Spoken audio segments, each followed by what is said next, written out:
लोकसभा चुनाव अब तीसरे राउंड के करीब पहुंच चुका है।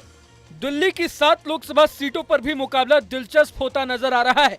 इस बीच उत्तर पूर्वी दिल्ली लोकसभा सीट से कांग्रेस की उम्मीदवार कन्हैया कुमार ने दिल्ली के मुख्यमंत्री अरविंद केजरीवाल की पत्नी सुनीता केजरीवाल से मुलाकात करके सियासी तापमान को बढ़ा दिया है। एक तरफ कन्हैया की सुनीता केजरीवाल से मुलाकात बीजेपी के मनोज तिवारी के लिए चुनौती मानी जा रही है, तो दूसरी तरफ इस अहम मीटिंग से कई और बातें भी निकलकर सामने आई हैं। इसमें कोई दो राय नहीं है कि कन्हैया की उम्मीदवारी को उनकी ही पार्टी में चैलेंज किया जा रहा है।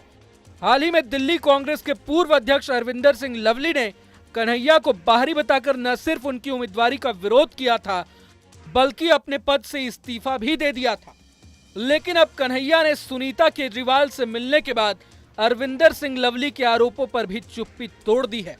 यही नहीं, दिल्ली में अरविंद केजरीवाल की गैर मौजूदगी में आम आदमी पार्टी के चुनावी अभियान की कमान संभाल रही सुनीता केजरीवाल से मिलने के बाद कन्हैया बेहद कॉन्फिडेंट भी नजर आ रहे हैं। अव्वल तो जो है वो पत्र मुझे नहीं मिला है। अव्वल वो पत्र तो मुझे नहीं मिला है, ना मैंने वो पत्र पढ़ा है।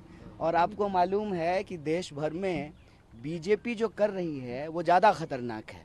चुनाव के दौरान पार्टी के भीतर प्रत्याशी को लेकर के या किसी नेता का इस्तीफा होना ये कोई नई बात नहीं है।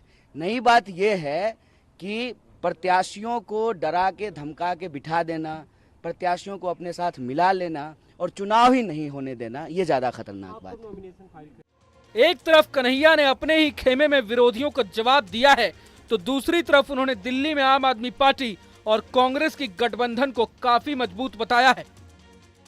नहीं, 4 सीट पे हम चुनाव नहीं लड़ रहे हैं, हम 543 सीट पे चुनाव लड़ रहे हैं। हम इंडिया अलायंस के सब लोग जो है घटक दल हैं और ये अलायंस पूरी तरह से एकजुट है। दिल्ली की भी 7 सीट पे चुनाव लड़ रहे हैं।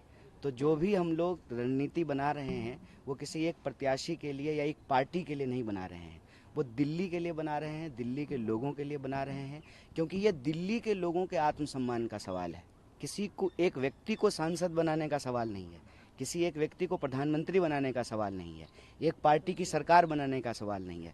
सवाल है कि दिल्ली के लोगों को जिस तरह से अपमानित किया जा रहा है, जिस तरह से दिल्ली में तानाशाही चल रही है, जिस तरह से सीएम साहब को पकड़ करके जेल में डाल दिया गया है, इस तानाशाही के खिलाफ और दिल्ली के अधिकारों पे जो रोज़ बरोज़ हमले हुए, जिस तरह से सुप्रीम कोर्ट के डिसीजन को ऑर्डिनेंस के तहत बदला गया, जिस तरीके से बार बार विकास के कार्यों को अटकाने की कोशिश की जाती है एडमिनिस्ट्रेटिव तरीके से, और अंततः कई नेताओं को पकड़ करके चुनाव के बीच में जो जेल में डाला गया है, मैं समझता हूं कि ये दिल्ली के लोगों को अपमानित किया जा रहा है। तो दिल्ली में जो लोकसभा का चुनाव हो रहा है, ये दिल्ली के आम लोगों के आत्मसम्मान की लड़ाई है।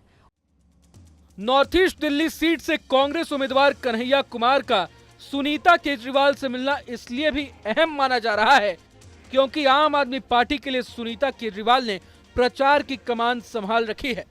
चूंकि दिल्ली में आम आदमी पार्टी और कांग्रेस के बीच गठबंधन है, ऐसे में अगर केजरीवाल की पत्नी कन्हैया के लिए प्रचार करने मैदान में उतर आती हैं, तो इसका सीधा फायदा कांग्रेस को होगा।